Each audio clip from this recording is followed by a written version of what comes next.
Ave Regina, Mater misericordiae, vita dulcedo, estes nostra salve.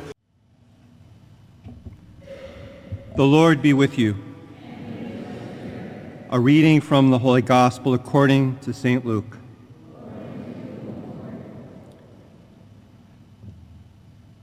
Jesus said to his disciples, "Suppose one of you has a friend to whom he goes at midnight, says, 'Friend, lend me 3 loaves of bread. For a friend of mine has arrived at my house from a journey, and I have nothing to offer him.' And he says in reply from within, 'Do not bother me. The door has already been locked, and my children and I are already in bed. I cannot get up to give you anything.'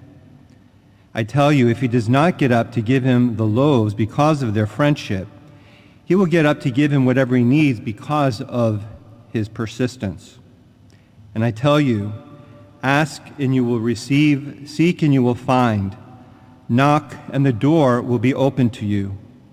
For everyone who asks receives, and the one who seeks finds, and to the one who knocks the door will be opened. What father among you would hand his son a snake when he asks for a fish, or hand him a scorpion when he asks for an egg?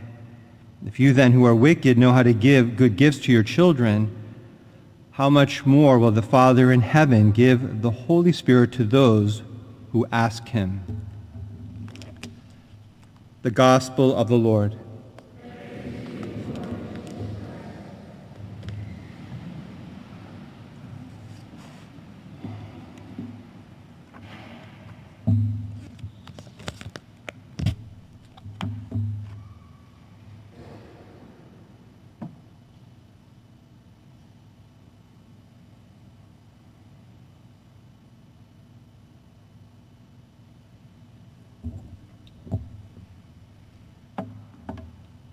O stupid Galatians!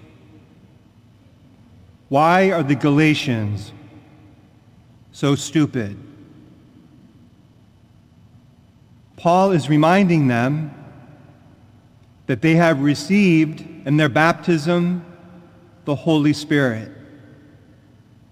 They have received the greatest gift they could ever have, the gift of God, the gift of the Holy Spirit to guide them in their daily life, the gift of the Holy Spirit to help them overcome all sin and temptation,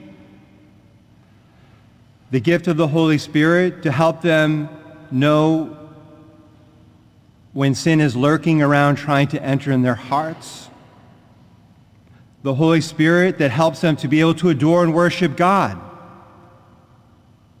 the Holy Spirit who is their life, their oxygen, their breath.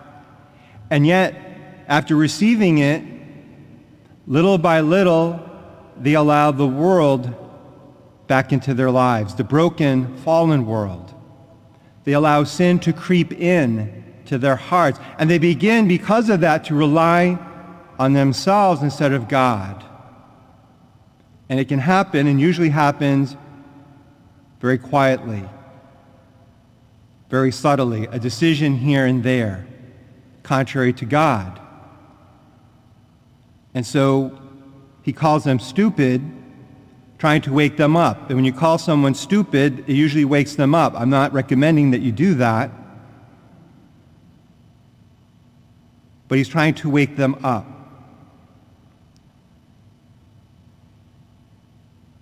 Ever since the fall of Adam and Eve,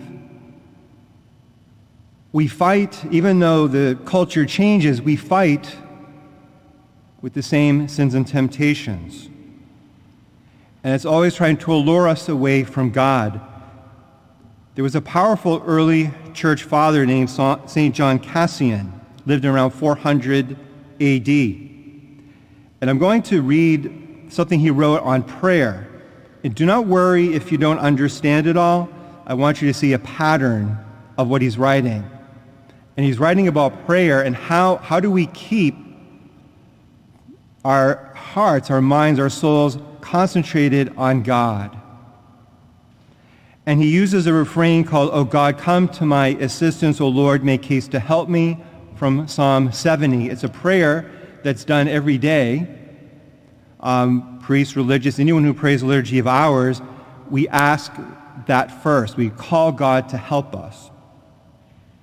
And he writes, even as I am in the midst of a struggle with sins, a fleshly titillation strikes me unexpectedly and tries with a delightful caress to bring me to consent as I sleep. So he's saying that even when I'm trying to rest and sleep, I'm overcome by temptations.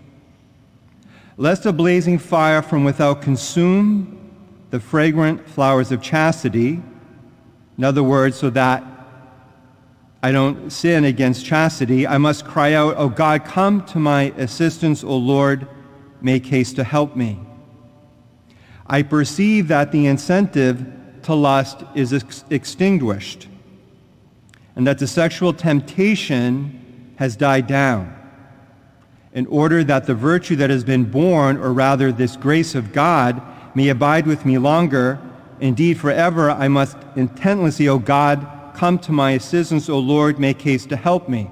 So he's saying that not just during the temptation, once I've overcome it, once I'm successful in it, I need to keep calling upon God, right? It's not only when I'm having in the midst of the temptation, but calling God into my life even when I'm successful.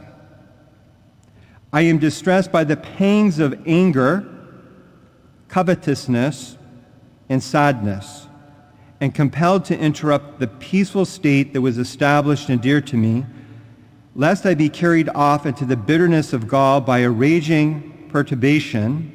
So, in order that I don't fall into my anger, which would be saying something I regret to someone or punching them or whatever, I must cry out with groans from my inner being, O God, come to my assistance, O Lord, make haste to help me. I am tempted with being carried away by akidia. And akidia means that I don't have this desire for God. Someone says, okay, we're going to pray now. And I was like, no, I don't want to pray. I don't feel drawn to prayer or to God.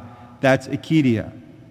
Vainglory and pride, as my mind flatters itself somewhat with a subtle thought of the negligence and indifference of others.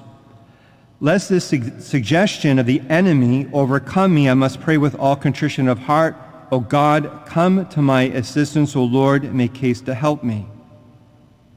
Then he says, I have acquired the grace of humility and simplicity, having got rid of the tumor of pride by continually mortifying my spirit, lest the foot of pride come against me and the hand of the sinner move me. Again, I cry out, O God, come to my assistance, O Lord, make haste to help me.